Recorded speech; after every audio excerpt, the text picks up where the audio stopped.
నేను చెప్పింది ఏకపక్ష నిర్ణయం అనే ధిక్కార ధోరణి కానీ అహంభావం కానీ అహంభావం ఇక్కడ చెల్లవు. అది కరెక్ట్ కాదు.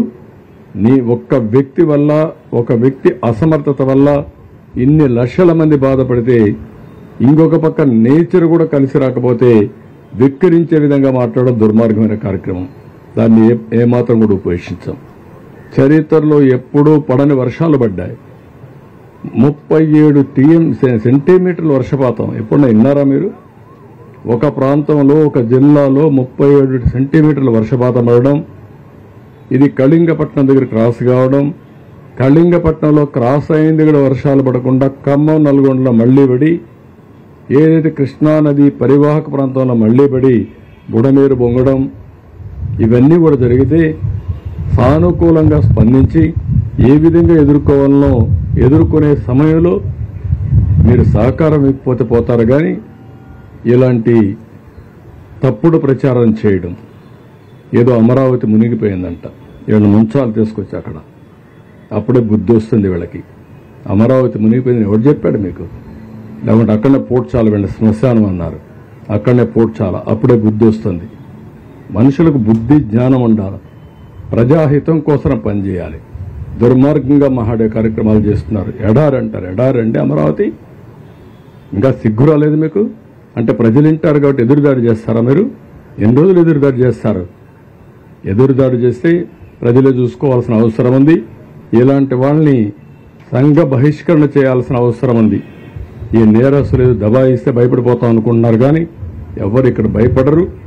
ఈరోజు కూడా పేపర్లో చూస్తున్నా, ఒక యజ్ఞం మారిగా ప్రజలను కాపాడడానికి మేము ప్రయత్నం చేస్తా ఉంటే ఒక రాక్షసుల మారిగా విధ్వంసాన్ని సృష్టిస్తున్నారు. ఎక్కడిది న్యాయం? మేము ఒక పక్కన ప్రజల కోసం ముందుకు పోవాలన్నా, ఇంకొక పక్కన వీళ్ళు చేసే తప్పుడు ప్రచారాన్ని ఖండిస్తూ కూర్చోవాలన్నా? ఈరోజు మళ్లీ వర్షం పడిందంటే మేము భయపడుతున్నాం. మళ్ళా బుడమేరు పొంగితే నీళ్లు వస్తే ప్యానిక్ రియాక్షన్ వస్తుందని మేము భయపడుతున్నాం. వీళ్ళకి బాధ్యత లేదండి? వీడు సమాజ హితం కోసం ఉండే పార్టీ అంటే ఇది? ఇలాంటి దుర్మార్గులు రాష్ట్రంలో ఉండడం కూడా అర్హత ఉందా నేను అడుగుతున్నా. ఎక్కడో ఉండేవాళ్ళు సినిమా యాక్టర్లు వస్తున్నారు, పారిశ్రామికవేత్తలు వస్తున్నారు, మామూలు వ్యక్తులు వచ్చి మీరు కష్టపడుతున్నారు, మేము కూడా మా డొనేషన్లు ఇస్తామని చెప్పి సంఘీభావాన్ని తెలియజేయడమే కాకుండా ఆర్థిక సహాయం చేస్తున్నారు. చేతనైనంత వరకు పనిచేస్తున్నారు. ఇప్పుడు ఎంప్లాయీస్ని పిలవలేదు, వాళ్లే వచ్చారు. అది వాళ్ళ స్ఫూర్తి. ఇది ప్రజల స్ఫూర్తి. ఒక రాజకీయ పార్టీ ముసుగులో నేరస్తులు చేసే దౌర్జన్యం, అరాచకాలు, ఈ అరాచకాలు ఈ రాష్ట్రంలో జరగవు. అలాంటి అరాచకాలు చేసే వ్యక్తుల్ని ఎట్టి పరిస్థితుల్లో ఉపేక్షించాం.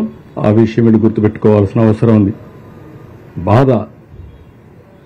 రాత్రి మగుళ్ళు కష్టపడుతున్నాం, ఎంతో మంది కష్టపడుతున్నారు. ఆఫీసర్లందరినీ ఎప్పుడు బురదలో తిరగనటువంటి ఆఫీసర్ని బురదలో తిప్పి పని చేపిస్తున్నాం. కోప్పడుతున్నాం. తప్పదు, వెళ్ళాలి, ఉండాలి, కూర్చోవాలి. ఒక సీనియర్ ఆఫీసర్ ఫీల్డ్కి రారు.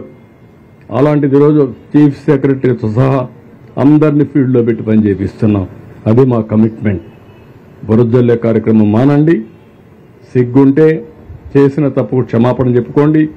కనీసం మీకు కాన్షియస్నెస్ ఉంటే ఆ కాన్షియస్నెస్ ప్రకారం మనసులోనే మీరు క్షమాపణ కోరండి.